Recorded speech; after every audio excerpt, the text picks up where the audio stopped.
আমরা একটা আগের ভিডিও করেছিলাম এবং সেটা ভীষণভাবে ভাইরাল হয়েছিল। এসআইপিটা হচ্ছে একটা সঞ্চয় মাধ্যম, মাসে মাসে আমরা জমাতে পারি, প্রত্যেক দিন জমাতে পারি। আমরা কিভাবে সঞ্চয় করব, কিভাবে কতটা করব, কেন সঞ্চয় করব, এটাই কিন্তু আমরা ভারতীয়রা জানি না।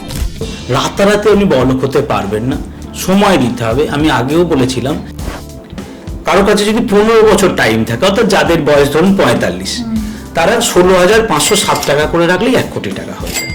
কারো বয়স 15 বছর ধরে যদি রাখতে পারে, আর কারো বয়স ধরুন 40, অর্থাৎ তার কাছে 20 বছর টাইম, 20 বছরের জন্য তিনি 7,685 টাকা করে রাখলে হয়। অর্থাৎ যত বেশি আপনি টাইম দেবেন তত পয়সা কম লাগবে।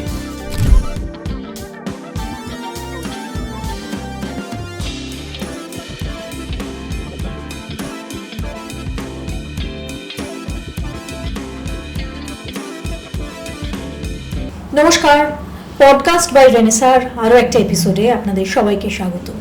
আজকের পডকাস্টে আমরা খুব গুরুত্বপূর্ণ একটা বিষয় নিয়ে আলোচনা করব। আমরা কিভাবে টাকা জমাবো, আমাদের টাকা জমানো উচিত এবং সেটা কিভাবে করা উচিত, এই সম্পর্কিত এডুকেশনটা, শিক্ষাটা আমাদের কিন্তু অনেকেরই নেই। বিশেষ করে ভারতবর্ষে আমরা ইনকাম তো প্রচুর করি, কিন্তু সঞ্চয় কতজন করি? আর সঞ্চয় তো অনেকটা, হয়তো অনেকে শুরুও করি, কিন্তু সঠিকভাবে কি সঞ্চয় করতে পারি? এর জন্য দরকার একটা ইনভেস্টমেন্ট ট্রেনিং বা এডুকেশন। এবং এই এডুকেশন নেওয়ার ফলে আপনি অনেকটা এডুকেটেড হবেন মাত্র। এটা কিন্তু কোনো স্ক্যাম নয়, এটা কোনো ফেক ভিডিও নয়। এই ভিডিওর মূল উদ্দেশ্য শুধুমাত্রই আপনাদের এডুকেটেড করে তোলা, মানে কিভাবে আপনারা সঞ্চয় করবেন, কেন সঞ্চয় জরুরি, সেগুলো আপনাদের জানিয়ে দেওয়া। কিন্তু যাচাই করার দায়িত্ব অন্যান্য জায়গায় ভেরিফিকেশন করে তবেই আপনারা কাজটা করবেন। আমাদের এখানে এটা কোনো দায় নেই, দায়িত্ব নেই। আমরা কিন্তু শুধুমাত্র আপনাদের বোঝাবার জন্য এখানে হাজির হয়েছি, এডুকেশনটা দেওয়ার জন্য। যাই হোক, আর এই এডুকেশনটা দেওয়ার জন্য আমার সঙ্গে রয়েছেন অত্যন্ত বলতে পারি একজন ভালো মানুষ, যিনি একজন ফ্যাকাল্টি একটি কলেজের, এবং তার সঙ্গে সঙ্গে তিনি ইনভেস্টমেন্ট ম্যানেজমেন্ট বা ফিনান্স ম্যানেজমেন্ট নিয়ে শিক্ষাদান করেন। এডুকেশনাল যে বিভিন্ন জায়গাগুলো রয়েছে সেখানে তার প্রচুর স্টুডেন্ট রয়েছে, তিনি পড়ান। সুতরাং আপনারা বুঝতেই পারছেন যে এখান থেকে আপনারা একটা শিক্ষা পাবেন, একটা এডুকেশন পাবেন, মানে একটা ওয়ে পাবেন। সেই ওয়েতে আপনি কিভাবে যাবেন না যাবেন, কিভাবে যাচাই করবেন, সেটা সম্পূর্ণ আপনার দায়িত্ব। যাই হোক, এই ভিডিওটা শুরু করি। ডক্টর সুখেন্দু কারার আমার সঙ্গে রয়েছেন, আপনাকে অনেক স্বাগত। আজকের এই ভিডিওটায় আয়োজন করার প্রথম কারণ হচ্ছে যে আমরা একটা আগের ভিডিও করেছিলাম এবং সেটা ভীষণভাবে ভাইরাল হয়েছিল। তো আমি প্রথমেই আপনার কাছে যেটা জানতে চাইবো যে শিক্ষাটা আমরা কিভাবে সঞ্চয় করব, কিভাবে কতটা করব, কেন সঞ্চয় করব, এটাই কিন্তু আমরা ভারতীয়রা জানি না, জেনেই উঠি না। এবং বাঙালিদের একটা বেসিক যে ব্যাপার থাকে যে আমরা চাকরি করব, কিছুটা টাকা সঞ্চয় করব, রেকারিং করব, এফডি করব, এবং তারপর আমাদের জীবন এইভাবেই অতিবাহিত হবে। যার ফলে বাঙালি বাড়িতে, আমি বড়লোক বাঙালি নিশ্চয়ই আছে, কিন্তু ইন জেনারেল বাঙালিরা অন্যান্য মানুষদের থেকে আমি দেখেছি যে একটু গরিব হয়, একটু অভাব তাদের থাকে। সেইটার জন্যই মনে হয় আমাদের এই এডুকেশনটা জানা উচিত, এই এডুকেশনটা নেওয়া উচিত। প্রথম আমার আপনার কাছে প্রশ্ন, আজকের আমাদের একদম স্পেসিফিক বিষয় হচ্ছে এসআইপি এবং মিউচুয়াল ফান্ড। আমি প্রথমেই আপনার কাছে জানতে চাইবো যে এই দুটো কি এক, এসআইপি আর মিউচুয়াল ফান্ড? না, এসআইপি আর মিউচুয়াল ফান্ড দুটো এক জিনিস না। আপনাকে প্রথমে বুঝতে হবে এসআইপি ব্যাপারটা কি বলুন তো। এসআইপিটা হচ্ছে একটা সঞ্চয় মাধ্যম, মাসে মাসে আমরা জমাতে পারি, প্রত্যেক দিন জমাতে পারি, বছরে একবার আমি করতে পারি। ধরুন প্রচুর মানুষ আছে ধনতেরাসের দিন সোনা কেনেন, এটাও কিন্তু এক প্রকার এসআইপি, এটা ইয়ারলি এসআইপি। আমরা বাঙালিরা বা আমরা সাধারণভাবে এসআইপি বলতে সিস্টেমেটিক ইনভেস্টমেন্ট প্ল্যান, যেটা কি বলুন তো রাতারাতি আপনি বড়লোক হতে পারবেন না, সময় দিতে হবে। আমি আগেও বলেছিলাম যে ওয়াশরুমে টপ করে এক ফোঁটা জল পড়ার পর দিনের শেষে 12 ঘন্টা পরে বালতিটা ভর্তি হয়। সেই রকম আপনি যদি একটা ভালো টাইম দিতে পারেন, অন্ততপক্ষে 10 থেকে 12 বছর, রাতারাতি বড় লোক হওয়ার জন্য এই স্কিমগুলো কিন্তু না। আপনাকে একটা কনসিস্টেন্সি রাখতে হবে। লং টার্মে যদি একটা সিস্টেমে আপনি পয়সাটা রাখতে পারেন, এই মেথডটাকে বলা হচ্ছে এসআইপি। আর মিউচুয়াল ফান্ড ব্যাপারটা কি? মিউচুয়াল ফান্ড হচ্ছে আমি কোথায় পয়সাটা রাখবো। সেইটার নাম হচ্ছে মিউচুয়াল ফান্ড। উদাহরণস্বরূপ বলি, তখন একটা মিষ্টির দোকানটা হচ্ছে আপনার মিউচুয়াল ফান্ড। এবার আপনি সেই মিষ্টিটা রেগুলার কিনবেন না বছরে একবার কিনবেন, এই মেথডটাকে আমরা বলছি এসআইপি। অর্থাৎ মিউচুয়াল ফান্ড আর এসআইপির মধ্যে পার্থক্য হচ্ছে আমরা যে প্রোডাক্টটায় পয়সা রাখবো সেটা হচ্ছে মিউচুয়াল ফান্ড, আর কিভাবে রাখবো, মাসে রাখবো, সপ্তাহে রাখবো না বছরে একবার রাখবো, এই মেথডটাকে বলা হবে এসআইপি। এটারও প্রকারভেদ আছে, প্রচুর প্রকারভেদ আছে। মিউচুয়াল ফান্ড অনেকেই কোশ্চেন করেন বা জানতে চাই যে আমি কি ফান্ডে ইনভেস্ট করব, আমার তার নামটা বলুন। এইরকম ভাবে কখনো নাম হয় না। মিউচুয়াল ফান্ডের আজকের দিনে যে ফোকাস সেটা হচ্ছে কি, আপনি টাকাটা কি গোল, প্রথম কথা হচ্ছে আপনি কেন পয়সা রাখবেন সেটা ঠিক করতে হবে।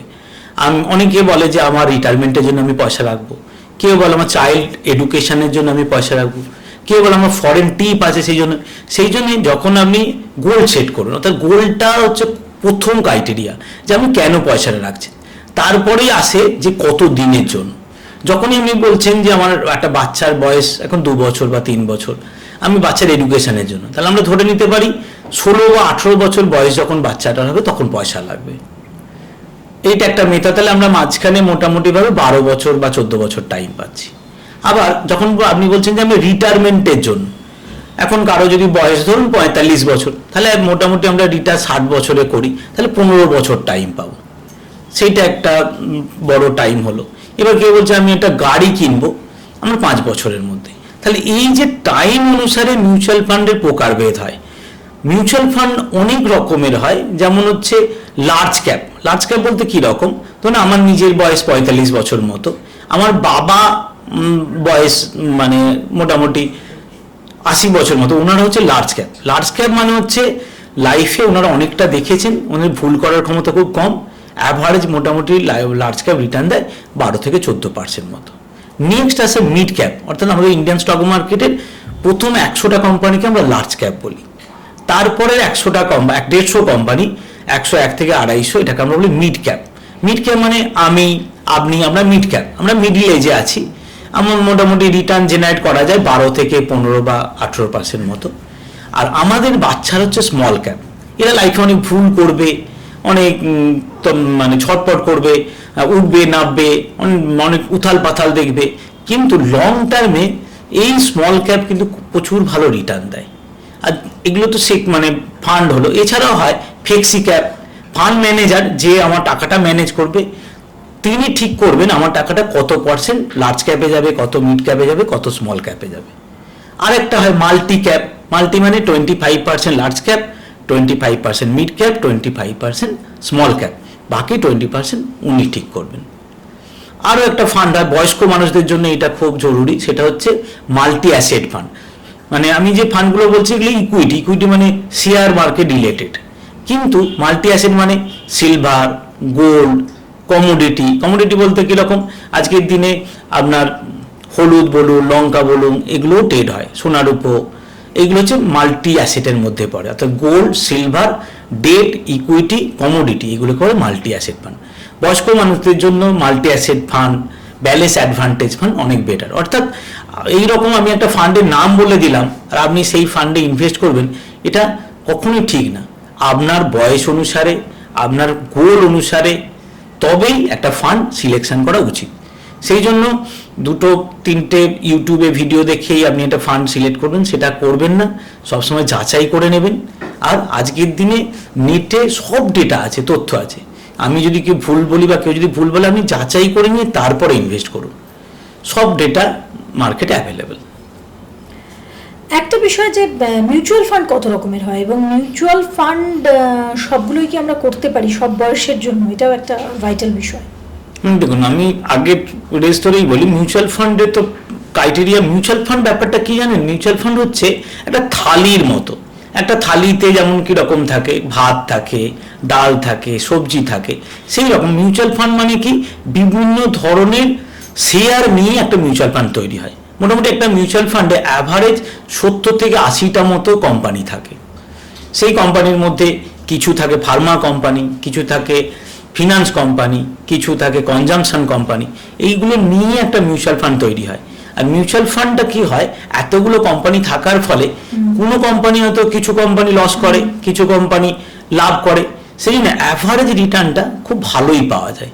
এইটা হচ্ছে মিউচুয়াল ফান্ড। অর্থাৎ মিউচুয়াল ফান্ড হচ্ছে ইন্ডিভিজুয়াল স্টক না, গ্রুপ অফ স্টক, অনেক স্টক বলতে শেয়ার অনেকগুলো শেয়ার নিয়ে একটা মিউচুয়াল ফান্ড তৈরি হয়। যেমন দেখবেন যে বাবার একটা ছেলে বা মেয়ে, সে বাবা কিন্তু রিক্সে থাকে, ছেলেটা আমেরিকা চলে যেতে পারে, মেয়ের বিয়ে হয়ে যেতে পারে, ওনার বৃদ্ধা বয়সটা একটু সমস্যায় পড়তে পারে, কিন্তু যে বাবার 5টা বা 7টা ছেলে মেয়ে, কেউ না কেউ বাবাকে দেখবে। মিউচুয়াল ফান্ড কনসেপ্টটা অনেকটাই সেই রকম টাইপের।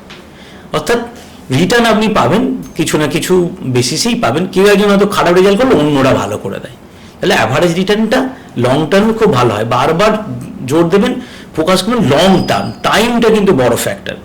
শর্ট টার্ম অনেকে 1 বছরের মধ্যে, 1 বছরের যদি আপনার গোল হয় তাহলে মিউচুয়াল ফান্ডে আসবেন না।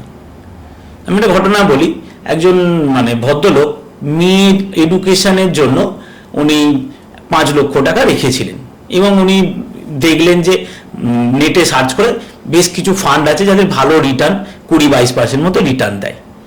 তিনি সেই হিসাবে দেখলেন যে 5 লক্ষ টাকা 20% যদি দেয়, 1 বছরের মধ্যে 1 লক্ষ টাকা পাবো, 6 লক্ষ টাকা হয়ে যাবে। কিন্তু সেই বছরই সেই ফান্ডটা নেগেটিভ রিটার্ন দিল, অর্থাৎ ওনার সেই টাকাটা কমে গেল। অর্থাৎ মানুষের এই অজ্ঞতার জন্য বা মূর্খতার জন্য উনি জানেন যে প্রত্যেক বছরই এমন দেবে। মিউচুয়াল ফান্ড কিন্তু তা না, মিউচুয়াল ফান্ডে অ্যাভারেজিং রিটার্ন হয়।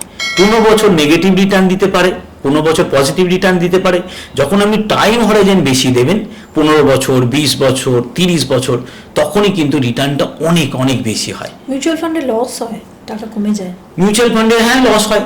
মিউচুয়াল ফান্ডে তখনই করা উচিত, মিউচুয়াল ফান্ডে যদি আপনি মিনিমাম টাইম হরাইজেন 5 থেকে 7 বছরের উপর রাখেন। আর যদি আপনার শর্ট টার্ম কোনো গোল থাকে, 1 বছর বা 1.5 বছর, তাহলে আপনি এফডি করুন, ফিক্সড ডিপোজিটে পয়সা রাখুন, সেখানে আপনি গ্যারেন্টি রিটার্ন পাবেন, আপনার রিস্ক থাকবে না। আর মিউচুয়াল ফান্ড লস কোনো কারণ, ধরুন ভারত পাকিস্তান একটা যুদ্ধ হয়েছিল কিছুদিন আগে, কোভিডের সময় কিন্তু মিউচুয়াল ফান্ডের রিটার্ন প্রচুর নেমে গেছিল, একটা ফান্ড 10%, 15% মতো নেমে গেছিল। এখন সেই ফান্ডগুলোই আবার ভালো পারফর্ম করে অনেক রিটার্ন দিয়েছে। অর্থাৎ আপনি লস দেখবেন বা লস পাবেন না, এটা কিন্তু নয়, লস আসবেই। এসআইপি কত টাকা থেকে শুরু হয়? এসআইপি আজকের দিনে 100 টাকা দিয়ে শুরু করা যায়। পার মান্থ যদি আপনি 100 টাকা করে রাখেন, তা দিয়েও এসআইপি করা যায়। মাসে মাসে আপনি 100 টাকা করে রাখুন। আজকের দিনে অনেকেই বলে যে আমার কাছে অনেক বড় টাকা নেই। শুরু তো করুন। আর কোনো জিনিস ভালো বা খারাপ বিচার করার আগে একবার আপনি যাচাই করে নিন। এটা যদি আমি একটা গল্পের আকারে বলি, একটা গাছের উপরে 2টো বাঁদর আর বাঁদরি বসেছিল। আকাশবাণী একটা এলো যে আজ রাত্রি 12টার সময় জলে ঝাঁপ দেবে, সে নেক্সট রাজা বা রানী হবে। রাত্রির 12টা যখন বাজে, তখন কেউ একজন ঝাঁপ দিল। সকালবেলা বানর খুঁজছে, তার যে পত্নী বা বাঁদরি সেখানে নেই। তখন একজন রাজকুমারী দাঁড়িয়েছিল, তাকে জিজ্ঞাসা করলো তিনি কোথায়? বললো সেটা আমি। বলছে তুমি তুমি কি করে রাজকুমারী হলে? কারণ তুমিও দৈববাণী শুনেছিলে, আমিও শুনেছিলাম, কিন্তু আমি ঝাঁপ দিয়েছিলাম, তুমি দাওনি। কি হতো যদি ঝাঁপটা দিতাম? হতে পারতো আমি হয়তো বাঁদরিই থাকতাম, পরিবর্তন হতো, কিন্তু আমি তো চেষ্টা করেছি, হয়েছি। তুমি তো সেই চেষ্টাটাই করলেন। তাই আমি সবাইকে রিকোয়েস্ট করবো, আপনারা একবার চেষ্টা করে দেখুন বা করে দেখুন, অন্তত 5-7 বছরের জন্য ছোট অ্যামাউন্ট দিয়ে। যদি মনে হয় আপনি ফল পাচ্ছেন, তারপর কন্টিনিউ করুন। দেখুন, এটা একটা পরিবর্তন আনা, আমরা চাইছি সমাজে এই পরিবর্তনটা আসুক। আমরা বাঙালিরা সেইভাবে পয়সা জমাতে পারছি না। আমরা জমাচ্ছি না তা না, আমরা অন্যান্য খাতে জমাচ্ছি, জানি না ঠিক মতো। সঠিক ওয়েটা যদি জানতে পারেন এবং সঠিকভাবে যদি আপনারা রাখতে পারেন, এখান থেকে প্রচুর প্রচুর পরিমাণে টাকা পাওয়া যায়। আমি উদাহরণস্বরূপ কিছু ডেটা আপনাদের দিচ্ছি, তাহলে আপনারা বুঝতে পারবেন কেমন রিটার্ন পাওয়া যায়। যদি কোনো মানুষ 5 বছরের জন্য জমিয়ে 14% ইন্টারেস্টে, এটা আমরা অ্যাসিউম করে নিচ্ছি 14% মতো, 1980 সাল থেকে আমাদের নিফটি, যেটা হচ্ছে 50টা কোম্পানির ইন্ডেক্স, সেটা অ্যাভারেজ রিটার্ন হচ্ছে 12%। মিউচুয়াল ফান্ড ক্যাটাগরি 1 এর থেকে একটু বেশি রিটার্নই দেয়। 14% অ্যাসিউম করে নিয়ে 1 কোটি টাকা হওয়ার জন্য যার কাছে টাইম হচ্ছে 5 বছর আছে, তিনি প্রত্যেক মাসে 1,16,15 টাকা করে রাখবেন। কারো কাছে যদি 15 বছর টাইম থাকে, অর্থাৎ যাদের বয়স ধরুন 45, তারা 16,507 টাকা করে রাখলেই 1 কোটি টাকা হয়ে যায়। কারো বয়স 15 বছর ধরে যদি রাখতে পারেন। আর কারো বয়স ধরুন 40, অর্থাৎ তার কাছে 20 বছর টাইম, 20 বছরের জন্য তিনি 7,685 টাকা করে রাখলে হয়। অর্থাৎ যত বেশি আপনি টাইম দেবেন তত পয়সা কম লাগবে। যেমন হচ্ছে কারো কাছে যদি 50 বছরের টাইম থাকে, তাহলে তার মাসে 110 টাকা করে রাখলেও 1 কোটি টাকা হয়ে যায়। অর্থাৎ টাইমটাই হচ্ছে ফ্যাক্টর, আর তার সাথে হচ্ছে কম্পাউন্ডিং। শর্টকাট নেই, শর্টকাট নেই, টাইমটাই মেন। শর্টকাট বলতে গিয়ে 5 বছরের যখন আমি বলছি 1,16,00,000 টাকা, এটা কিন্তু আপনার 5 বছর, 7 বছর বা 8 বছর হলে খুব সেফ। 5 বছরটা মানে গ্যারেন্টেড না, কিন্তু বাকিগুলো আপনি যদি চেষ্টা করেন, টাইমটা বাড়াতে পারেন, তাহলে কিন্তু ভালো হবে। কিন্তু এর পিছনে যে লজিকটা কাজ করছে সেটা হচ্ছে কম্পাউন্ডিং।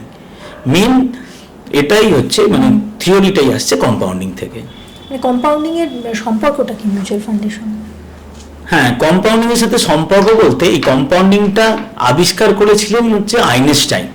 আমরা স্কুল কলেজে কম্পাউন্ডিং এর শুধু ফর্মুলাটাই পড়েছিলাম, P × 1+R/100 T, কিন্তু এইটাকে কেউ ভালো করে বোঝায়নি। এটার পিছনেই কিন্তু মানে কি বলবো, বড় লোক হওয়া বলুন বা টাকা জমানোর মেন লজিকটা দাঁড়িয়ে আছে। এটাকে আইনস্টাইন বলে গেছিলেন পৃথিবীর 8ম আশ্চর্য জিনিস। কেন বলেছিলেন? যে ছোট ছোট ইনভেস্টমেন্ট পরে করলে বিশাল বিশাল পরিমাণ টাকা হয়, যেটা কম্পাউন্ডিং এর জন্য হয়। কম্পাউন্ডিংটা টাইমের সাথে হয়, মানে 1 বছর 2 বছরে না, যত আপনি টাইম বাড়াবেন সেটার জন্যই আজকে আমরা বলি পৃথিবীর সব থেকে বড় ইনভেস্টার হচ্ছে ওয়ারেন বাফেট। ওয়ারেন বাফেটের মেন অ্যাডভান্টেজ হচ্ছে এই আজকে বা 2 দিন আগে ওনার 95 ইয়ার্স জন্মদিন হলো, আর উনি 12 বছর বয়স থেকে টাকা জমাচ্ছেন। যার ফলে এই যে লং টাইমটা উনি পেয়েছেন, যার ফলে টাকাটা ওনার প্রচুর প্রচুর পরিমাণে বেড়ে গেছে টাইমটার জন্য। আর টাইমটার সাথে যদি আপনার কাছে টাইম কম থাকে, তাহলে আপনাকে ইনভেস্টমেন্টের পরিমাণ বাড়াতে হবে, আর যদি টাইম বেশি থাকে তাহলে ইনভেস্টমেন্ট কম করলে হবে। আর পুরো সিস্টেমটার পেছনে যে কাজ করছে সেটা হচ্ছে কম্পাউন্ডিং। ওই জন্য কম্পাউন্ডিংয়ের আইনস্টাইনই বলে গেছেন, যে কম্পাউন্ডিং বুঝবে সে সারা জীবন ইনকাম করতে থাকবে, আর যে বুঝবে না সে সারা জীবন পে করতে থাকবে, অর্থাৎ তার খরচ হবে বেশি। এটাই কম্পাউন্ডিং। তার মানে একটা বিষয় পরিষ্কার, যেটা আমরা আগের ভিডিওতেও করেছিলাম, যে আমাদের ধাপে ধাপে যেতে হবে, কোনো স্টেপ জাম্পের ব্যাপার নেই, কিন্তু আমাদের সিস্টেমেটিক্যালি হতে হবে। যেটা আমরা বাচ্চাদের বলি যে ডিসিপ্লিনড হতে হবে, সেই ডিসিপ্লিন বোধহয় এখানেও দরকার সঞ্চয়ের ক্ষেত্রে। হ্যাঁ, খুব একটা ইন্টারেস্টিং তথ্য আপনাকে দিই। মানে মিউচুয়াল ফান্ড করে ম্যাক্সিমাম লোক বড়লোক হতে পারে না। এবার আমি আগেও বলেছি যে মিউচুয়াল ফান্ড করে বড়লোক হয়, তাহলে কন্ট্রাডিক্টরি কথাটা কেন বলছি?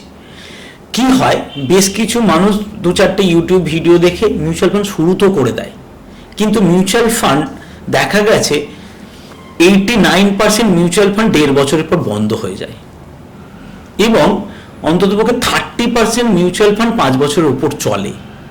কিন্তু যে মিউচুয়াল ফান্ডগুলো 7 বছর বা 8 বছর চলে বা 20 বছর চলে, তারাই মেন রিটার্নটা দেখতে পায়।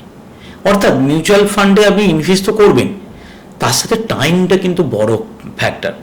অর্থাৎ আজকে করে কালকে আপনি তুলবেন বা রোজ রোজ ফেলে রেখে দিতে হবে, ফেলুন না, আপনি দেখুন, আপনার গ্রোথটাও দেখবেন, এবং 2 বছর ছাড়া ছাড়া আপনাকে রিভিউ করতে হবে।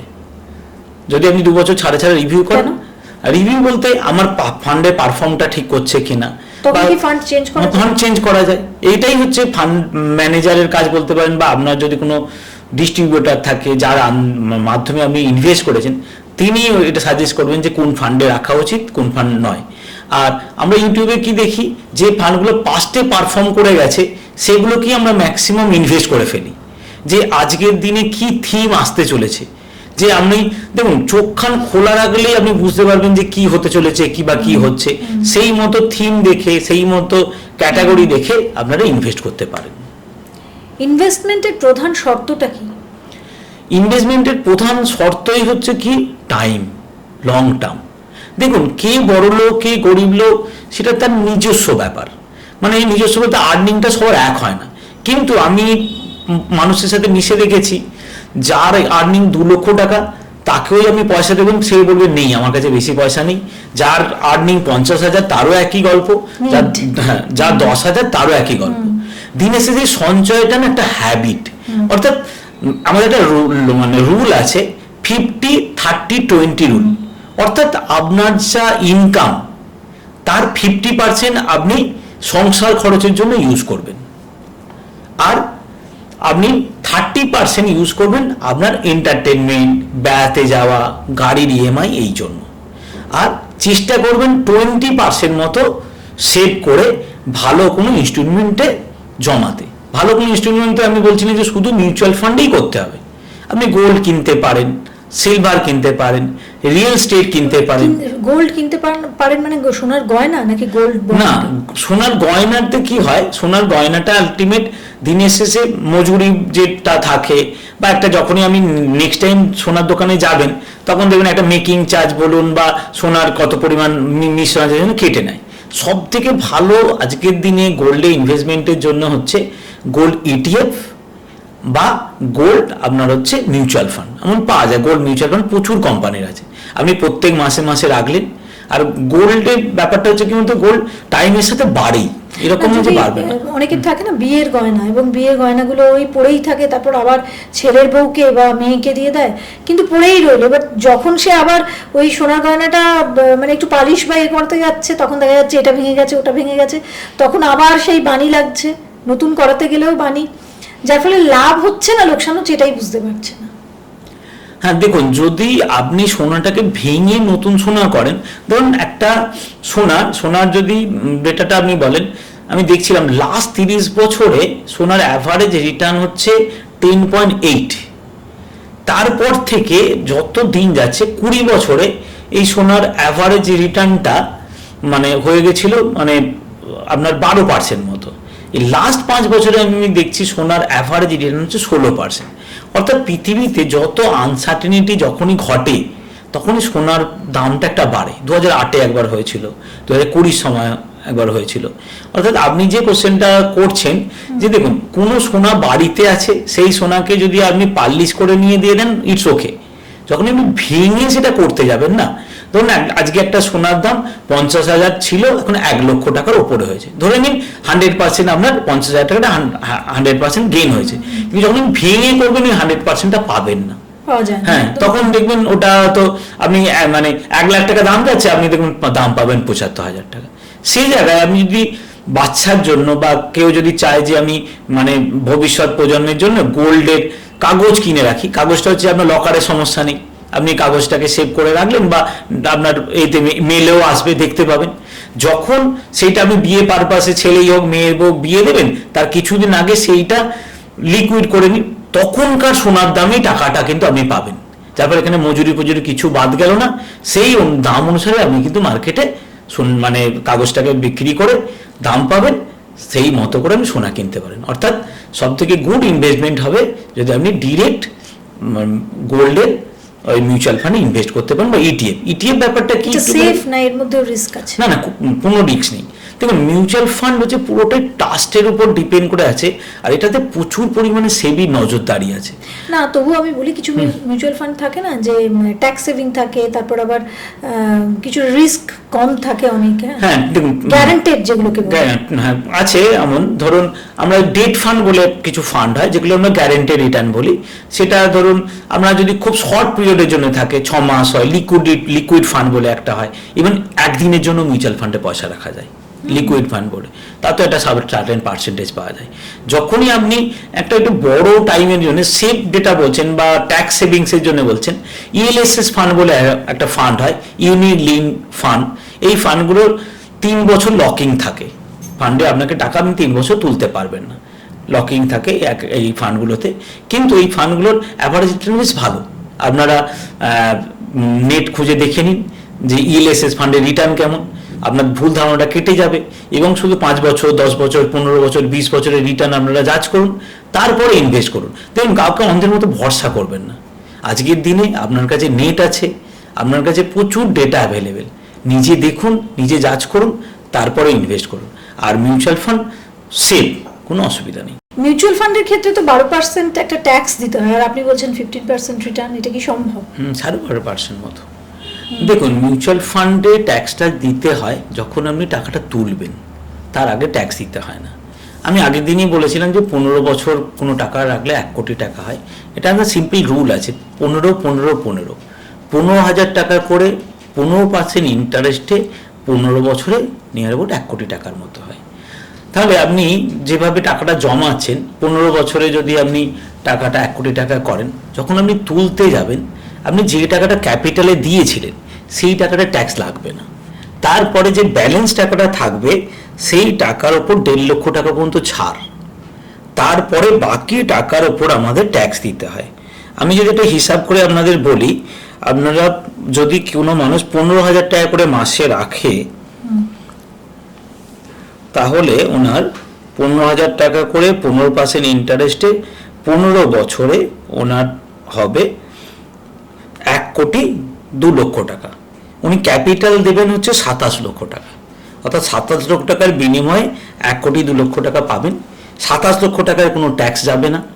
বাকি যে টাকাটা রইল, অর্থাৎ নিয়ার অ্যাবাউট আপনার 63 ল্যাক্স মতো যেটা থাকছে, 63 না, আমরা 27 যদি আমি বাদ দিন, যে টাকাটা থাকবে সেখান থেকে 1.5 লক্ষ টাকা ছাড়, তারপরে যেটা থাকবে তার উপর 12%।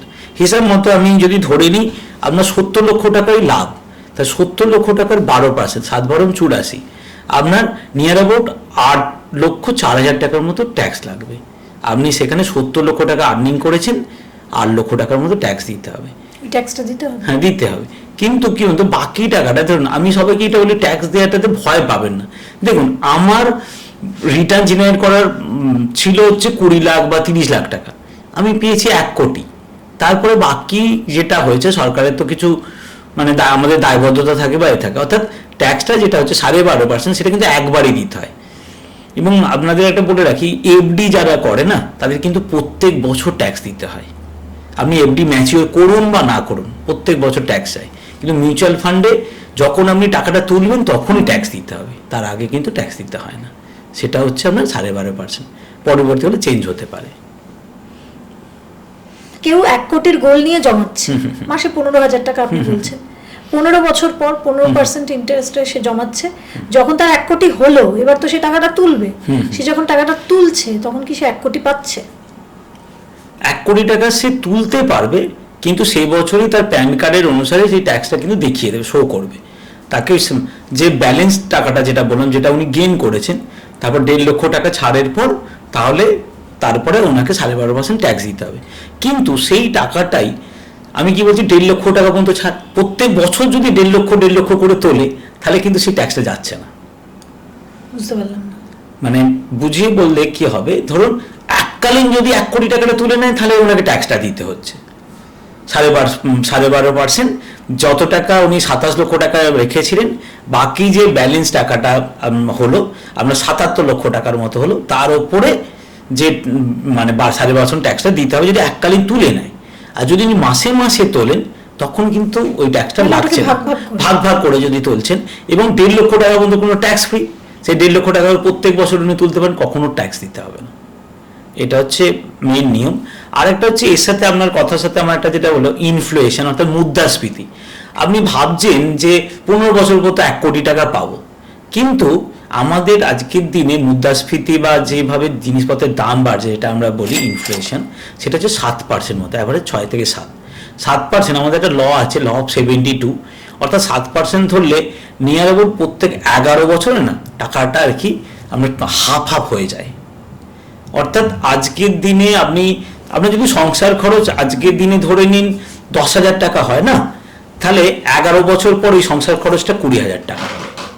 ঠিক সঞ্চয়ের ক্ষেত্রেও সেই রকমই, আপনি 15 মানে ধরুন আজকের দিনে আপনি 1 কোটি টাকা করেছেন, 5 বছর পরে মানে 10 বছর পরে ইনফ্লেশনের ফলে ওর ভ্যালুটা হয়ে যাবে কিন্তু আপনার 50,000 টাকা, এরকম। মানে অর্থাৎ মুদ্রাস্ফীতি 50 লক্ষ, 50, হ্যাঁ, যদি মানে 1 কোটিটা 50 লক্ষ টাকার মতো হয়ে যাবে। আমি একটা ইনফ্লেশনের ডেটা আপনাকে দেখাই, তাহলে আপনি বুঝতে পারবেন ব্যাপারটা কি হয়। 1990 সালে কারো কাছে যদি 1 লক্ষ টাকা থাকতো, সেটা 2000 সালে 10 বছর পরে হয়ে যাবে আপনার হচ্ছে 1,53,000 টাকার মতো। সেটাই আবার তার নেক্সট 10 বছর পর হয়ে যাবে 29,000 টাকার মতো। তার 10 বছর অর্থাৎ 2020-তে আপনার হয়ে যাবে 15,000 টাকার মতো। অর্থাৎ ভাবুন আপনি 1990 থেকে 2000 এই যে মাঝখানে 30 বছরে আপনার টাকাটা মোটামুটি 5 গুণ মতো কমে যাচ্ছে। 6×15 7×105 7 গুণ মতো বেশি। অর্থাৎ আজকে যদি আপনি ভাবেন যে আপনার মোটামুটি 1 কোটি টাকার প্রয়োজন, তাহলে এখান থেকে 30 বছর পরে কিন্তু আপনাকে মিনিমাম 7 গুণ অর্থাৎ 7 কোটি টাকার কথা ভাবলে তবে আজকের ভ্যালুয়েশন অনুসারে সেটা 1 কোটি হবে। এটাকে বলা হচ্ছে মুদ্রাস্ফীতি। আমরা তো লং টার্মে ভাবছি 30 বছর পর 1 কোটি টাকা পাবো, কিন্তু 30 বছর পরের 1 কোটি টাকার ভ্যালুটা সেই অর্থে তখনকার অনুসারে 15 লক্ষ টাকা সমান হবে। অর্থাৎ যাদের কাছে আজকের দিনে একটু বেশি টাইম অর্থাৎ 25 বছর 30 বছর আছে, তাদের রিটায়ারমেন্ট কিন্তু 1 লক্ষ টাকা ভাবলে হবে না, 1 কোটি টাকা 1 কোটি টাকা ভাবলে হবে না, মিনিমাম 5 কোটি বা 10 কোটির কথা ভাবতে হবে। এবার মানে তাহলে জমাতে কত হবে? জমাতে বলতে কি বলতো, জমানোটা পুরোটাই ডিপেন্ড করছে কার কত আর্নিং এর উপর। হ্যাঁ, এবার আর্নিংটার উপর যেমন যাদের আর্নিং 10,000-এর নিচে তারা অন্তত 10% যেন জমায়, প্রত্যেক মাসে 10%। এবার যাদের আর্নিং ধরুন 50 মতো তারা 20%, আর যাদের ধরুন 1 লাখ বা 1.5 লাখ টাকার উপরে তারা 30% মতো যদি সেভ করে, তাহলে কিন্তু দেখুন যিনি 10,000 টাকা আর্নিং করছেন তিনি আশা করি ওই অত বড় স্বপ্নটা দেখছেন। তাহলে স্বপ্নটা হচ্ছে আপনার এর উপরই ডিপেন্ড করছে। অর্থাৎ মানে কম্পাউন্ডিং কি বলছে, টাইম দিলেই পয়সা। অর্থাৎ হয় আপনাকে অ্যামাউন্ট বাড়াতে হবে না টাইম বাড়াতে হবে। একজন আমাদের এখানে প্রশ্ন করেছিলেন আমাদের আগের ভিডিওতে যে আমার তো ইনকামই 7,000 টাকা, তাহলে আমি কোটিপতি হওয়ার স্বপ্ন তো দেখতে পারবো না, তাহলে আমি নিজের জন্য একটা ভালো সঞ্চয় করতে গেলে এই ধরনের যারা লো ইনকাম গ্রুপে থাকেন এবং বাংলায় এরকম আছে, মানে আমাদের বাংলায় কি বলবো স্ট্যান্ডার্ড অফ লিভিং বা আর্নিং অন্যান্য জায়গা থেকে অনেক কম, তাহলে তাকে কিভাবে মানে সে তার প্ল্যানিংটা করবে?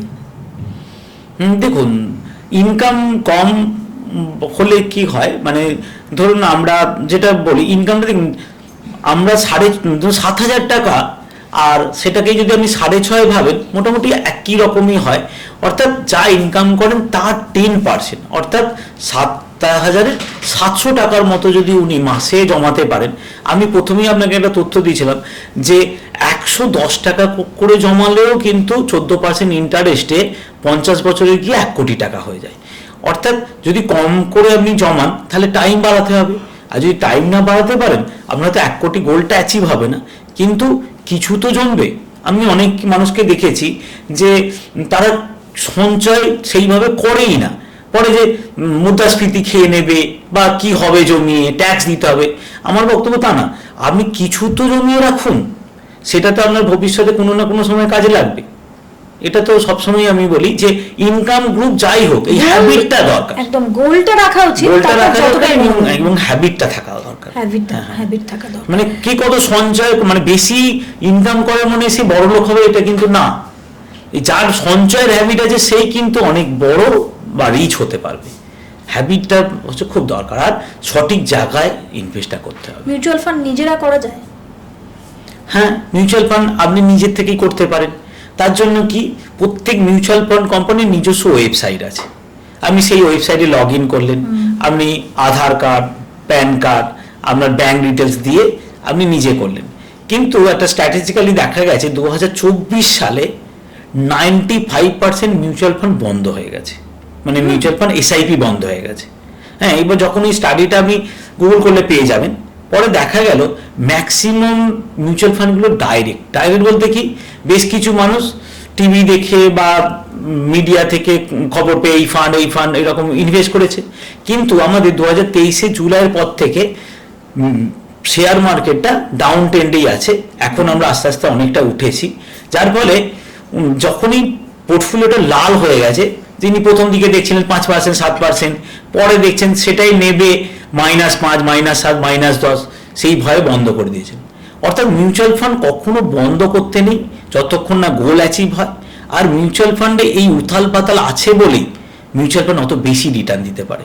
কোনো মিউচুয়াল ফান্ড যদি কনস্ট্যান্ট বাড়তে থাকে তার রিটার্ন কম হয় দেন কোনো মিউচুয়াল ফান্ড মাঝে মধ্যে উঠছে নামছে। এর ফলে কি হয়, মানে আমাদের অ্যাভারেজিং বাইংটা খুব ভালো হয়ে যায়, যার ফলে লং টার্মে খুব ভালো টাকা রিটার্ন পাওয়া যায়। সেই জন্য মিউচুয়াল ফান্ড কখনোই অন্ততপক্ষে 7 বছর বা 8 বছরের আগে বন্ধ করতে নেই। যদি লং টার্মে হয় তাহলে অনেক রিটার্ন পাওয়া যায়।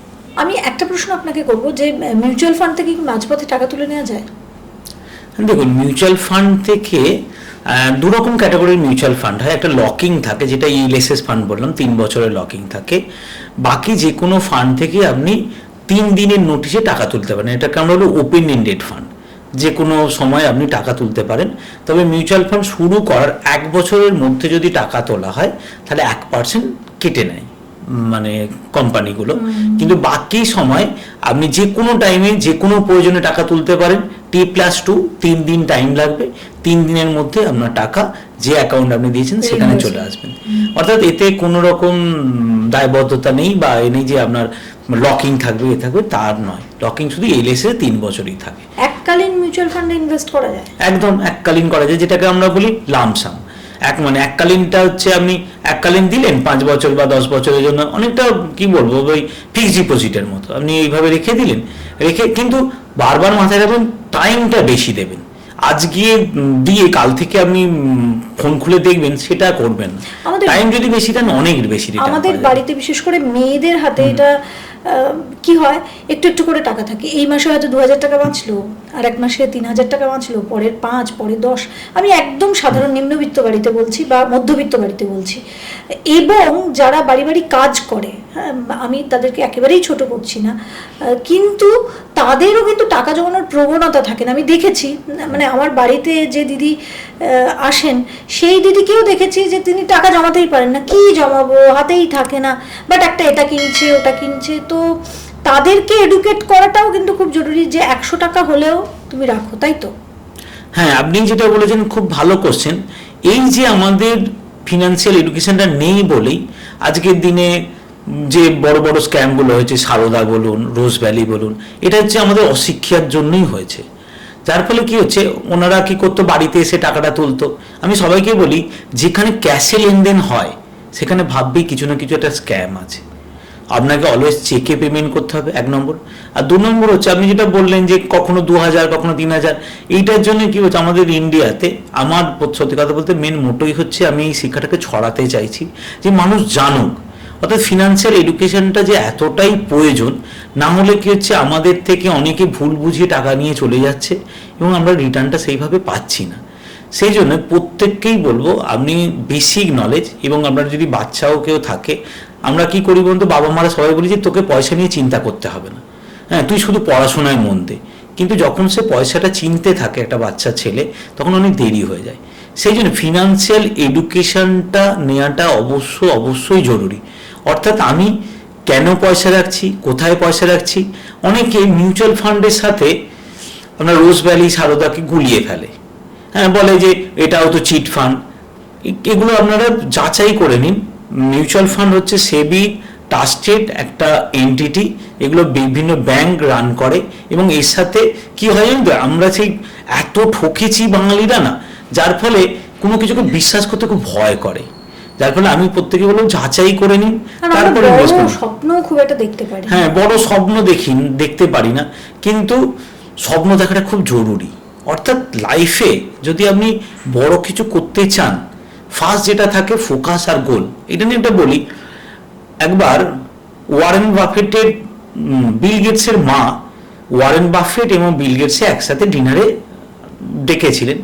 উনি একটা কোশ্চেন করেছিলেন যে দুজনকেই, যে লাইফে বড় হতে গেলে তোমাদের মতে কি হওয়া উচিত, কি থাকা উচিত। খুব আনফর্চুনেট, দুজনে একটা কথাই বলেছিলেন, সেটা হচ্ছে ফোকাস। অর্থাৎ আপনি একটা ফোকাস বা গোল যদি ঠিক করে নিতে পারেন, তারপর থেকে সেদিকে যদি ছোট ছোট করে অ্যাকশন নেন, তাহলে কিন্তু আপনি লাইফে সাকসেস হবেনই হবেন। সেই গোল বা ফোকাসটা থাকাটা খুব জরুরি। ছোট স্টেপও খুব জরুরি। ছোট স্টেপও খুব জরুরি। আর আপনি কোনোটাই ছোট নয়। আর যে অনেকেই কি করে, আপনি যেটা বললেন যে কারো হাতে 200 টাকা আছে, 500 টাকা আছে বা 5000 টাকা আছে, তারা কিন্তু এসআইপি করতে ভয় পাচ্ছে বা পাচ্ছে না, তার জন্যও কিন্তু অপশান আছে। না, আমি একদম নিম্নবিত্তদের কথা বলছি, যারা বাড়ি বাড়ি কাজ করে, তারা দাদা অ্যাকচুয়ালি জানে না। আমি দেখেছি যে তারা ইনকাম করছে, কিছুতে খরচ করে ফেলছে। মেয়েরা তো বিশেষ করে বাড়ি বাড়ি কাজ করে, তো তাদের ক্ষেত্রে না এই এডুকেশনটাই নেই। তো আমার মনে হয় এটা ব্যক্তিগতভাবে, যে এটা যে বাড়িতে কাজ করে তাদের এটা ইনিশিয়েটিভ নিয়ে এটা বোঝানো উচিত। একদম আপনি ঠিক বলেছেন, মানে যাদের বাড়িতে আছে তারা যদি এডুকেটেড থাকেন বা তারাও যদি শিখে নেন, তখন তিনিই বলতে পারেন যে তুমি প্রত্যেক মাসে যেটা পাচ্ছ সেটা মাসে মাসে এখান থেকে তোমার হয়ে আমি জমিয়ে দিচ্ছি। এটা আমি বলবো কি, আপনি এটা দেবতার কাছে আশীর্বাদ পাবেন পরবর্তীকালে, উনি যখন বড় টাকাটা পাবেন, এটা একটা বড় আশীর্বাদ। সেই জন্য যারা আমরা শিক্ষিত সমাজ বা নিজেদের শিক্ষিত বলি, তাদেরকেই আগে এগিয়ে আসতে হবে। এবং আমরা সবসময় কিন্তু অন্যের ভুল ধরি, কিন্তু আমি শেখার চেষ্টাটা করিনি, জানার চেষ্টাটা করি না। হ্যাঁ, সেই জন্য আজকের দিনে প্রচুর ভালো ভালো বই আছে।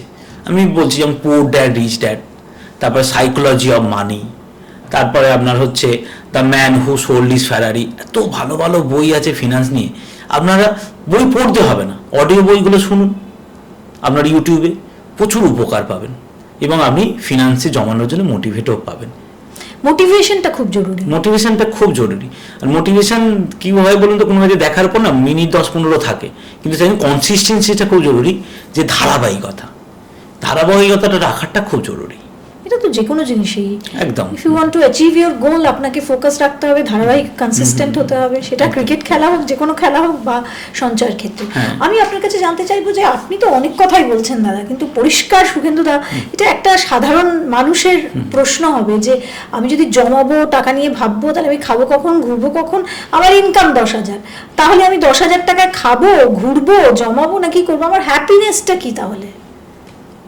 হ্যাঁ, দেখুন, যেটা হয় মানে হ্যাপিনেস, যে ব্যাপারটা, হ্যাপিনেস বলতে কি বলুন তো, দিনের শেষে আমরা যাই করি, প্রচুর মানুষ আমরা বিভিন্ন কাজে ব্যস্ত থাকি, কিন্তু আমরা দিনের শেষে কিন্তু সুখটাকে খুঁজি।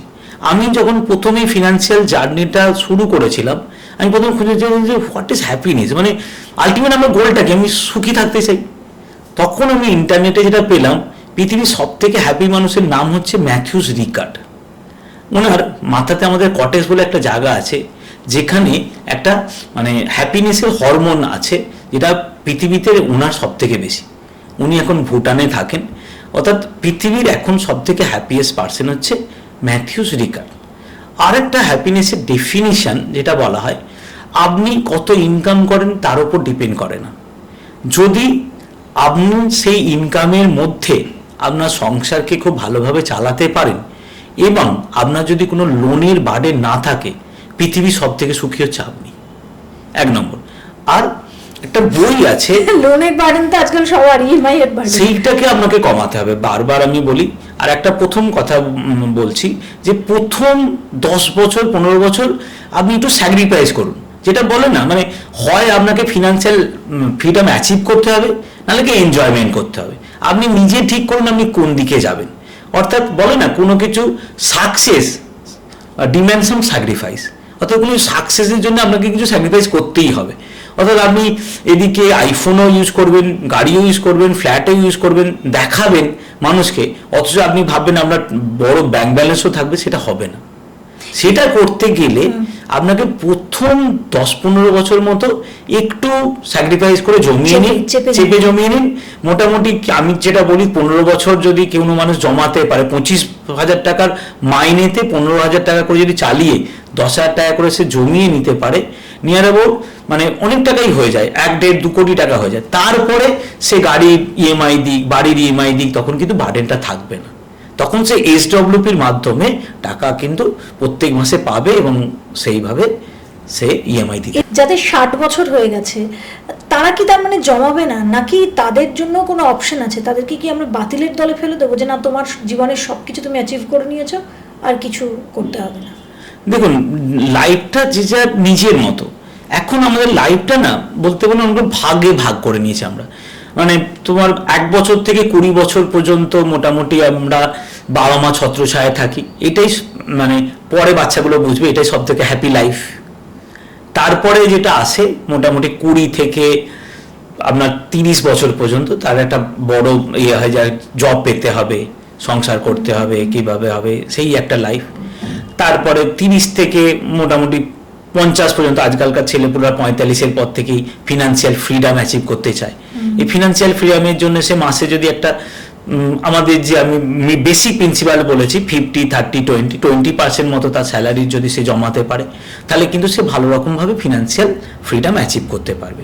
এবং তারপরে 45-এর পর, এখন যারা আগে রিটায়ার করে গেছেন 60 বছর, এই 60 বছর রিটায়ারমেন্টের পর দেখুন দুটো অপশান আপনার কাছে। এক হচ্ছে আপনি সরকারি চাকরি করতে পারেন, তার পেনশন আছে।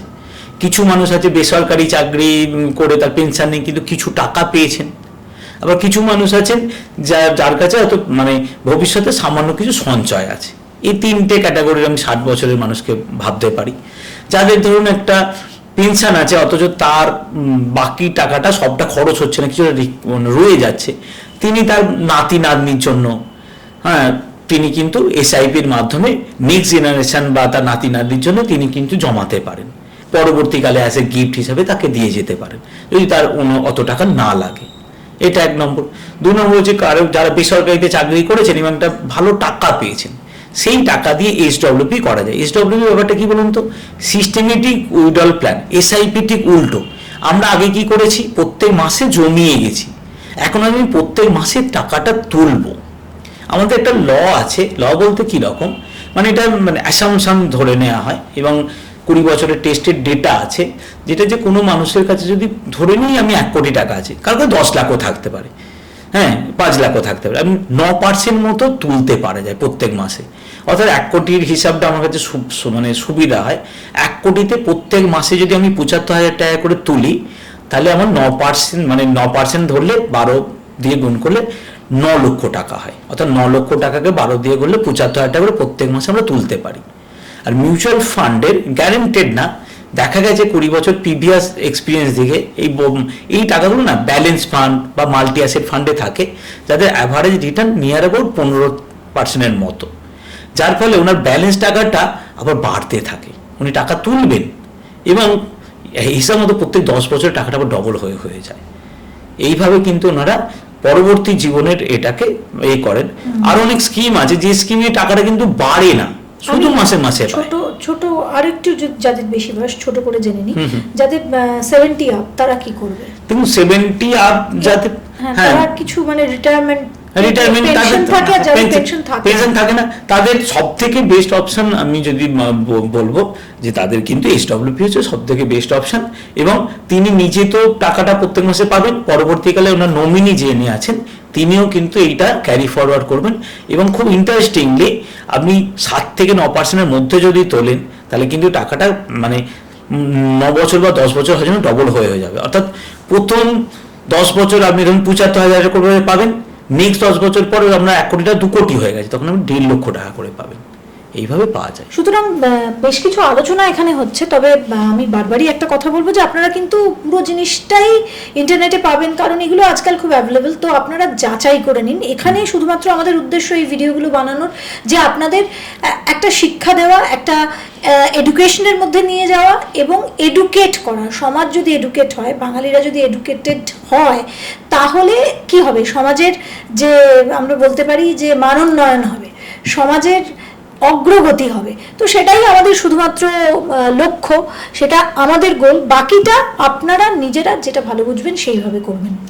আমাদের আগের এপিসোড থেকে বেশ কয়েকটা প্রশ্ন এসেছিল। একজন প্রশ্ন করেছিলেন যে তার বাড়িতে লিফট নেই, তিনি একটা ফ্ল্যাট কিনতে চাইছেন, কিন্তু ফ্ল্যাটটা কেনার জন্য তার আরও বেশ কিছু 15 লক্ষ টাকা মতন লাগবে।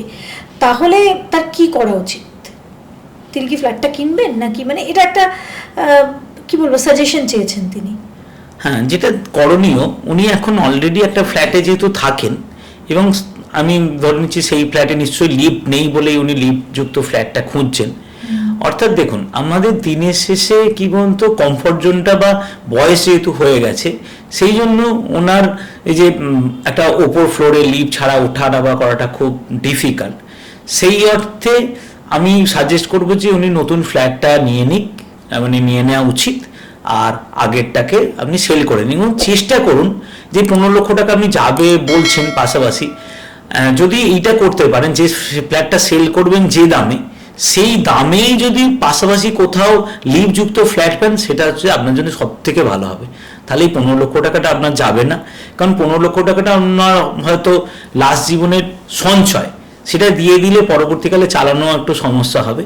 সেটা আপনি বলতে পারবেন আপনার কত টাকা আছে না আছে। যদি আপনার কাছে এক্সেস থাকে তাহলে কিনুন, না হলে যে ফ্ল্যাটটা যে দামে বিক্রি করবেন সেই দাম অনুসারেই আপনি আরেকটা ফ্ল্যাট খুঁজে নিন লিফট সহ। আরেকজন প্রশ্ন করেছেন যে তার একটা লোন চলছে এবং তার কাছে লোনটা শোধ করতে আর 6 লাখ টাকা বাকি রয়েছে, কিন্তু তার কাছে রয়েছেও 6 লাখ টাকা। তার কি লোনটা শোধ করে দেওয়া উচিত, নাকি সে কোনো জায়গায় ইনভেস্ট করবে? দেখুন, লোন বা ইএমআই আমাদের কাছে লিকেজ, অর্থাৎ আপনি যত তাড়াতাড়ি লিকেজ বন্ধ করবেন তবেই কিন্তু আপনার বালতিতে জলটা খুব তাড়াতাড়ি ভরবে। সেখানে এবার দেখতে হয় যে লোনটা কি ধরনের লোন।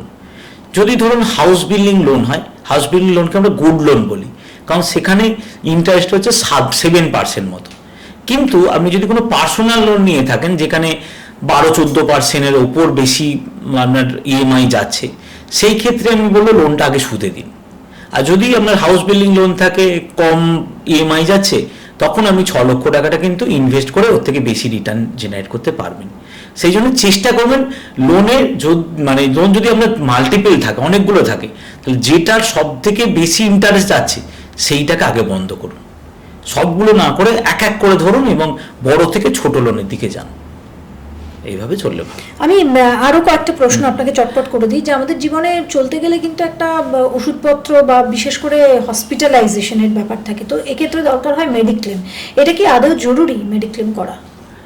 দেখুন, ফিনান্সিয়াল ফ্রিডম অ্যাচিভ করতে গেলে মেডিক্লেমটা হচ্ছে সব থেকে এসেন্সিয়াল। দেখুন, আপনি সারা বছর এত কিছু আলোচনা হচ্ছে, আপনি এই জমান ওই জমান সেই জমান, একবার হসপিটালে গেলেই কিন্তু আপনার জমানো পুঁজি ম্যাক্সিমাম শেষ হয়ে যাবে। আপনার যদি ভগবান করুক শরীর খারাপ না হয়, একবার নার্সিংহোমে বা বড় কোনো নার্সিংহোমে ঘুরে আসুন, তাহলেই আপনি বুঝতে পারবেন। সেই জন্য দেখুন, আপনি যদি আপনার জমানোটাকে প্রোটেক্ট করতে চান তাহলে অবশ্যই মেডিক্লেম করা উচিত। অনেকেই কী করে, চাকরি সূত্রে তার মেডিক্লেমটা অফিস থেকে দিয়ে দেয় বলে সে সেই মেডিক্লেমটাকে ক্যারি ফরওয়ার্ড করে। আমি প্রত্যেকে রিকোয়েস্ট করবো এর বাইরেও আর একটা মেডিক্লেম নিয়ে রাখুন, কারণ চাকরি ম্যাক্সিমাম মানুষ 10 বছর 15 বছর চেঞ্জ করে নেয়। এই যে চেঞ্জের সময় কিন্তু আপনার এজ অনুসারে প্রিমিয়াম অনেক বেড়ে যাবে। সেই জন্য একটা বেশি মেডিক্লেম প্রত্যেক মানুষের থাকা উচিত। আর যিনি ফ্যামিলির আর্নিং মেম্বার, তিনি যদি ফ্লটার বলে একটা অপশান আছে, যে ফ্যামিলি সবাইকে নিয়ে, ছেলে মেয়ে ওয়াইফ বা হাজব্যান্ড সবাইকে নিয়ে এটা করা যায়, সেইটা অবশ্যই করে রাখবেন। দেখুন, আপনি পয়সা জমান বা না জমান সেটা সেকেন্ডারি, প্রাইমারি কিন্তু মেডিক্লেমটা থাকতেই হবে। কারণ আজকের দিনে চিকিৎসা ব্যবস্থার যা খরচ, জমানো পুঁজি কেন, তার বাইরে অনেক কিছু বেঁচে দিতে হতে পারে। সেই জন্য এটার দিকে অবশ্যই ফোকাস করুন, তারপরে জমাবেন। আর এইটার জন্য কি বলুন তো, খুব বেশি হলে কত, আপনার বছরে হয়তো 20,000 টাকা ইএমআই পড়ে, তাহলে মাসে যদি হিসাব করেন ম্যাক্সিমাম 1,000 বা 1,500 টাকার মতো। এইটার জন্য অবহেলা করে ফেলবেন না। আর আমি একটু জোকস করেই অনেককে বলি যে মেডিক্লেম থাকলে না রোগও কম হয়। টার্ম প্ল্যান কি? দেখুন, টার্ম ইন্স্যুরেন্স বলতে আমরা কি বুঝি বলতে, ইন্স্যুরেন্স বলতে প্রোটেকশন, অর্থাৎ বাড়ির যে ছেলেটা বা মেয়েটা পুরো বাড়িটাকে চালাচ্ছে তার উপরে পুরো ফ্যামিলি ডিপেন্ড করে থাকে। কিন্তু আমরা কি করি বলুন তো, আমরা টার্ম প্ল্যানটা নিই না। টার্ম প্ল্যান হচ্ছে এমন একটা প্ল্যান যেটা আমি বলতে পারি একটা শক্ত ছাতার মতো, যেটা মিনিমাম মোটামুটি আমরা ধরতে পারি 25 লক্ষ 50 লক্ষ বা 1 কোটি টাকার মতো হয়। যার ফলে কি হবে, মানে কারো যদি কোনো রকম দুর্ঘটনা ঘটে বা অঘটন ঘটে, সেই ফ্যামিলিটা 50 লক্ষ বা 1 কোটি টাকার মতো পাবে। 50 লক্ষ টাকা পেলে এসডব্লিউপিতে 9% ইন্টারেস্টে। এটা কত রাখতে হয় টার্ম প্ল্যানে? দেখুন, এজ অনুসারে ডিপেন্ড করে। যাদের 40 বছর মতো বয়স, তাদের মোটামুটি 50 লক্ষ টাকার ইন্স্যুরেন্স করতে গেলে অ্যাপ্রক্স বলছি, এক্স্যাক্ট আপনারা জেনে নেবেন, মোটামুটি 24,000 টাকার মতো লাগে বছরে একবারই।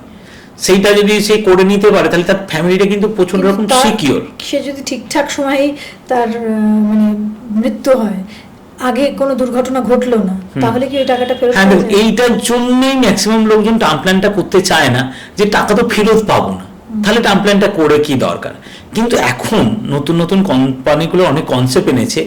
আপনি 15 বছর পর থেকে যদি আপনি যে কোনো টাইমে আপনি যদি চান যে সেই এটাকে না চালাতে, ও কিন্তু পুরো যতদিন যা প্রিমিয়াম দিয়েছেন পুরোটা ফেরত দিয়ে দেবে। অর্থাৎ প্রিমিয়ামটা পুরোটা ধরুন আমি 25,000 টাকা করেই ধরছি, 25,000 টাকা করে যদি কোনো মানুষ 20 বছর প্রিমিয়াম দিয়ে থাকে, নিয়ার অ্যাবাউট 5 লক্ষ টাকা, সেই 5 লক্ষ টাকাটা কিন্তু আপনি ফেরত পেয়ে যাবেন যদি কোনো কিছু না হয় মানে আপনি ক্লেম করেন। আর যদি ক্লেম না করেন এটা হয়তো 75 বছর পর্যন্ত এই ক্লেম মানে মেডিক্লেমটা চলবে। তাই এই অপশনটা এখন আছে। একটা investment, gold, mutual fund, real estate মানে ফ্ল্যাট বাড়ি, এই সমস্ত ক্ষেত্রে কোনটা করা উচিত এই ইনভেস্টমেন্টের ক্ষেত্রে, মানে কেউ যদি মনে করে কোনটা ভালো বলে আপনি মনে করছেন? দেখুন প্রত্যেক মানুষের না মানে আলাদা আলাদা ধ্যান ধারণা থাকে। বিশেষ করে মেয়েরা সব থেকে বেশি গোল্ডটাকেই প্রেফার করে। হ্যাঁ, সোনাই সব, আমার সোনায় সোহাগা এইরকম। বেশ কিছু মানুষকে আমি দেখেছি ওনারা রিয়েল এস্টেটটাকে বেশি পছন্দ করেন, দেখতে পান এটা আমার জমি, এটা ঘেরা আছে এটা। আর আমার হিসাবে যদি বলে বেস্ট অপশন যদি বলেন, যে আমি বলবো যে মিউচুয়াল ফান্ড হচ্ছে সব থেকে বেস্ট অপশন। কারণগুলো বলি। প্রথম কারণ হচ্ছে দেখুন রিয়েল এস্টেটে তো আপনি কিনে তো নিলেন, এবার রিয়েল এস্টেট কিনলে কি হয়, ধরুন আপনারা ম্যাক্সিমাম রিয়েল এস্টেট 10 বছর 15 বছর বা 20 বছর পরেই আমরা বিক্রি করি। এবার এই 20 বছর যদি কোনো একটা মিউচুয়াল ফান্ডকে আপনি রান করেন না, প্রচুর রিটার্ন পাওয়া যায়। 1 2 নম্বর হচ্ছে আপনি রিয়েল এস্টেটে যখন রেজিস্ট্রি করতে যাবেন না প্রচুর টাকা লাগে, যেটা মিউচুয়াল ফান্ডের এক্সপেন্ডিচার প্রচণ্ড কম, সেটা লাগবে না। এমনি একটা জায়গার কথায় যদি বলে একটা 50 লক্ষ টাকা আপনি একটা রিয়েল এস্টেট কিনলেন, আজকের দিনে ওটাকে রেজিস্ট্রি করতে গেলে মিনিমাম 4 লক্ষ টাকা লাগবে, তাহলে 4 লক্ষ টাকা আপনার এক্সট্রা গেল, সেটা মিউচুয়াল ফান্ডে কখনো লাগছে না। এবং আপনি যখন বেচতে যাবেন সেখানে কাস্টমার খুঁজে পাওয়াটা খুব চাপ, কিন্তু মিউচুয়াল ফান্ডে আমি বারবার বলছি কি 3 দিনের নোটিশই আপনার চলে আসে। আর রিয়েল এস্টেটে কিন্তু ট্যাক্সের যে ব্যাপারটা আছে, আপনি বেচার পর 1 বছরের মধ্যে যদি নতুন প্রপার্টি না কেনেন আপনার কিন্তু একটা বড় রকম ট্যাক্স দিতে হয় রিয়েল এস্টেটে। আর গোল্ড হচ্ছে সত্যি কথা বলতে সেভিংস। কেউ ইচ্ছা করলে প্রত্যেক মাসে একটা নির্দিষ্ট পরিমাণ টাকা গোল্ডে অবশ্যই রাখতে পারেন। আর গোল্ড বন্ড বলছেন, গোল্ড বন্ড বলতে গোল্ড ইটিএফ, সুকন্যা সমৃদ্ধি। দেখুন গোল্ডের একটা মেয়েরা তো গোল্ড চাই, আর গোল্ডকে আমি বললাম তো লাস্ট 5 বছরের গোল্ডের অ্যাভারেজ রিটার্ন হচ্ছে 16%। এটা একটা ভালো ইনভেস্টমেন্ট হিসেবে রাখা যেতে পারে। গোল্ড মিউচুয়াল ফান্ডে আপনি রাখতে পারেন। সোনার গয়না না মিউচুয়াল ফান্ড কোনটা? মিউচুয়াল ফান্ডে রাখুন। সোনার গয়না কি বলুন তো, এই যে দেখুন আজকের দিনে সোনার যে দামটা অনেকটা বেড়ে গেছে, এই সোনাটায় যারা গোল্ড কিনে রেখেছে আর কি, সোনার গয়না কিনে রেখেছে, তারা মানে মনে মনে আনন্দিত হচ্ছে, কিন্তু সে ইচ্ছা করলে সেই সোনাটা বেচতে পারবে না, কারণ তার সেই সোনার সাথে একটা মায়া মমতা জড়িয়ে গেছে, কিছুতেই বেচতে পারবে না। দাম বাড়বে কিন্তু কিছুতেই বেচতে পারবে না, এটা অ্যাসেট বলে না, ঠিক আছে? কিন্তু আপনাকে যদি বেচতে হয় বা সেখান থেকে প্রফিট গেইন করতে হয়, তাহলে আপনাকে গোল্ড ইটিএফ বা গোল্ডের যে মিউচুয়াল ফান্ড আছে, এরকম প্রচুর কোম্পানির আছে, তাতে ইনভেস্ট করুন। সেটাও কিন্তু একটা ভালো ইনভেস্টমেন্ট, সেইভাবেও চলতে পারে। বাড়ি না ফ্ল্যাট কোনটা কেনা ভালো? দেখুন বাড়ি বা ফ্ল্যাট দুটো ডিপেন্ড করছে যে এর ওপর। ফ্ল্যাট কিনতে গেলে কি হয় বলুন তো, আপনি যদি আপনার আইটি রিটার্ন ভালো থাকে বা আবার সিবিল স্কোর যদি ভালো থাকে, আপনি লোন পেয়ে যাবেন, তাহলে আপনি এটা লোন নিতে পারেন। লোন নিয়ে আপনি এটা ফ্ল্যাট নিয়ে নিলেন, তারপর লোনের ইএমআইটা শুধলেন, এইটা। কিন্তু বাড়ির ক্ষেত্রে যেটা সমস্যা হয়, ইনিশিয়াল আপনাকে একটা জায়গা কিনতে হবে, জায়গার জন্য কোনো কোম্পানি লোন দেয় না, তাহলে জায়গাটার জন্য আপনার সেই পরিমাণ টাকা কিন্তু আপনার কাছে থাকতে হবে। সেই জায়গাটা কেনার পর আপনি যখন বিল্ডিং তৈরি করবেন, সেই প্ল্যানটা নিয়ে আপনি কিন্তু হাউস বিল্ডিং লোন পেতে পারেন, তখন কিন্তু পাবেন। তার মানে বাড়ি করতে গেলে কিন্তু ইনিশিয়াল আপনার জায়গা কেনার ক্যাপিটালটা থাকতেই হবে, কিন্তু ফ্ল্যাটের ক্ষেত্রে সেটা থাকছে না। কিন্তু ফ্ল্যাটটাও আমি বলবো খুব এসেন্সিয়াল, একটা তো আপনার লাগবেই থাকার জন্য, কিন্তু সেটা চাকরি পাওয়ার প্রথমেই না, চাকরি পাওয়ার অন্তত পক্ষে 10 বছর ওয়েট করে নিন। মানে শুরুতেই যে আমরা ফ্ল্যাট না, সেটা করবে না, 10 বছর ওয়েট করে নিন। ধরে নিন আজকের দিনে কেউ যদি একটা 50 লক্ষ টাকার ফ্ল্যাট কেনে, তার মোটামুটি ভাবে ইএমআই পড়বে ধরে নিচ্ছে 30,000 টাকা। তাহলে আপনি অন্তত পক্ষে ধরে নিন আজকেই ফ্ল্যাটটা কিনে নিয়েছেন, তাহলে মাসে 30,000 টাকা করে জমাবার চেষ্টা করুন। এসআইপি 2 মাস বন্ধ হলে কিন্তু আপনার কোনো চার্জ বা প্ল্যানটি লাগবে না, কিন্তু আপনার ইএমআই বন্ধ হলে কিন্তু আপনার প্রচুর পরিমাণে আবার এক্সট্রা দিতে হবে। সেই জন্য হ্যাবিটটাকে তৈরি করে নিন, তারপরে ফ্ল্যাট কিনুন, খুব ভালো। আর ফ্ল্যাটটা আমি বলবো প্রথমে ফ্ল্যাট কিনুন, তারপর টাকাটা একটু হয়ে গেলে সেই ফ্ল্যাটটা বেচে দিয়ে আপনি সেই টাকায় জায়গা কিনে বাড়ি করতে পারেন। দেখুন, বাড়ি সবসময় ভালো, কারণ বাড়িটা হচ্ছে একটা শান্তির জায়গা, একটা বড় অ্যাচিভমেন্ট। ফ্ল্যাটটাকে সত্যি কথা বলতে বড় লোকের বস্তি বলা হয়। হ্যাঁ, অর্থাৎ আপনি একটা পেরেক পুঁতলে অন্যের পারমিশন লাগে, আপনার বাড়ির সামনে 4টে বেশি জুতো থাকলেও সমস্যা। হ্যাঁ, কিন্তু সমস্যাই সমস্যা, যার ফলে কিন্তু কি বলতো, আজকালকার দিনে জায়গাও সেইভাবে পাওয়া যাচ্ছে না।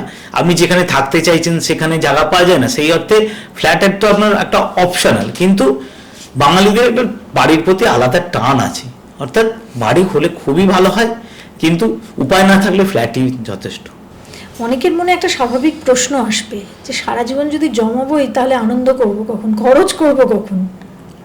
হ্যাঁ, দেখুন, এটা তো খুব ভালো একটা কোশ্চেন। যে মানে বলা হয় না যে বেশ কিছু লোককে পাবেন বলা হয় তৃপ্তি, সারাদিন জমিয়ে গেল, কিছু এনজয় করলো না, খরচ করলো না। একটা বই আছে, সেই বইটার নাম হচ্ছে the man who sold his Ferrari. এইখানে যেটা বলা হচ্ছে যে দেখুন, হ্যাপিনেস বলুন বা এই যে খরচের কথাটা বলুন, আপনি কতটা কোয়ালিটি টাইম আপনার বন্ধু বান্ধবের সাথে কাটাচ্ছেন, আপনার মা বাবার সাথে কাটাচ্ছেন, আপনার ফ্যামিলির সাথে কাটাচ্ছেন, সেটাই হচ্ছে রিয়েল হ্যাপিনেস বলুন বা আনন্দ। এটাই, এই আনন্দের জন্য যে সারা জীবন জমাতে হবে তা না। আমি বারবার বলছি কি, আপনি মিউচুয়াল ফান্ডে জমান, আর মিউচুয়াল ফান্ডে একটা সার্টেন টাইমের পরে আপনি যখন ইচ্ছা টাকা তুলতে পারবেন। আমি নিজের উদাহরণই যদি আমি দিই, তাহলে কি করি, আমি আমার সেভিংসে ম্যাক্সিমাম টাকাই থাকে না, যাবতীয় যা থাকে মিউচুয়াল ফান্ডে। এবং মিউচুয়াল ফান্ড কি হয়, কম্পাউন্ডিং হতে থাকে। আমি যখন যেখানে বেড়াতে যাই, যা কিছু করি, আমি ওখান থেকে টাকা তুলে নিয়ে আমি এনজয় করি। এই নয় যে আমি এনজয় করি না। দেখুন, প্রথমে আপনাকে কিছু স্যাক্রিফাইস করে আলটিমেট একটু মূলধনটা ক্রিয়েট করে নিতে হবে, তারপর তার যা বাই প্রোডাক্ট হবে সেখান থেকে আপনি নিজের মতো করে বাঁচতে পারবেন। আমি যেটা বলি সবাইকে, সত্যি কথা বলতে, যে যদি আপনার পোর্টফোলিওতে বা আপনার মানে অ্যাকাউন্টে একটা বড় টাকা থাকে না, আপনি দেখুন রাজার মতো জীবন নির্বাহ করুন। অর্থাৎ বড় লোকেরা একবার মরে আর গরিবরা রেগুলার মরে। সেই জন্য কি মানে আপনার হচ্ছে সেভিংসটা, সম্মানও নেই। হ্যাঁ, পয়সা না থাকলে সম্মান নেই। তাই আমি বলবো না, এটা ব্যালেন্স করাটা খুব জরুরি। কিন্তু বারবার বলছি যে আপনি 50% সংসার চালান, কিছুটা পরিমাণ আপনার আনন্দের পর যেটা বাঁচবে সেটা কিন্তু সঞ্চয়টা জরুরি, এটা করুন, মাস্ট। এবং সেখান থেকে আপনি টাকা তুলে এনজয় করুন। এইরকম না যে আমি এনজয় করবো না, কিন্তু গোলটা যেন ঠিক থাকে যে এটা আমার রিটায়ারমেন্টের টাকা, এটাতে আমি হাত দেবো না, এটা আমার চিলড্রেনের জন্য টাকা, এটা হাত দেবে না। মোট 3-4টে ফান্ড ভাবুন, একটা হচ্ছে এন্টারটেনমেন্টের জন্য, একটা চাইল্ড এডুকেশনের জন্য, একটা হচ্ছে আমার রিটায়ারমেন্টের জন্য। এই যে এন্টারটেনমেন্ট ফান্ডটা আপনি করেছেন, এখান থেকে মাঝে মধ্যে টাকা তুলে খরচ করুন না, কেউ বারণ করছে না। আর পয়সাটা কি, আনন্দ করার জন্য। লাইফ তো ছোট, আনন্দ তো করবোই, শুধু হাজীবন পয়সা জমাবো তা তো না। তাই লাইফটাকে এনজয় করতে করতে জমিয়ে একটা নিজের মধ্যে যেন একটা স্ট্রেংথ আসে, সেই জায়গাটা তৈরি করে দিই। একদম, আমরা অনেকটা জানতে পারলাম এবং জলের মতো করে আপনি বোঝালেন। আমার মনে হয় আজকে আমরা এখানেই শেষ করি, তবে আমরা আবার এই বিষয়ে আলোচনা করব। একটা কথা বলি যে আমাদের যেটা সবথেকে বড় ভুল হয়, আমরা ফিজিক্স পড়ি, কেমিস্ট্রি পড়ি, আমরা মেডিকেল সায়েন্স পড়ি, ইঞ্জিনিয়ারিং পড়ি, কিন্তু যেটা আমরা পড়ি না, যেটা আমাদের একেবারে প্রাথমিক বেসিক থেকে, একটা বাচ্চা যখন জন্মায় তারপর থেকে যেটা শেখা উচিত, যেটা আমাদের দেশে কিন্তু আমরা শিখতে পারি না বা আমাদের শেখানো হয় না, সেটা হলো আমাদের ইনভেস্টমেন্ট ম্যানেজমেন্ট বা ফিনান্সিয়াল ম্যানেজমেন্ট। আমাদের সঞ্চয়টাই শেখানো হয় না। আর যখন আমরা এটা শিখি, জানি, আমরা ঠেকে শিখি, তখন কিন্তু অনেক দেরি হয়ে গেছে। আর তাই আজকাল অনেক জায়গায় এইভাবে শেখানো হচ্ছে, আমরাও তাদের মধ্যে একজন। এবং এই শেখানোরও কিছু বেসিক্স আছে, যেখানে কিছুটা আমরা অনেকে বলে, কিছুটা বলে না। সেটাই ক্লিয়ার কাট আপনাদের কাছে একদম স্বচ্ছ তরল জলের মতো ট্রান্সপারেন্ট, যেটা স্বচ্ছ, সেইভাবে পরিষ্কার করে বলার জন্যই এই মাধ্যমে আমরা আজকের এই আলোচনাটা আমি আপনাদের সামনে তুলে ধরলাম। এবং আমাদের সঙ্গে ডক্টর কারাট ছিলেন। একটাই উদ্দেশ্য, আপনাদের সুশিক্ষিত করে তোলা। আপনারা ভাবতে পারেন যে আমরা তো শিক্ষিত না, ফিনান্সিয়ালি আপনাদের সুশিক্ষিত করে তোলা, আপনাদের এডুকেট করে তোলা।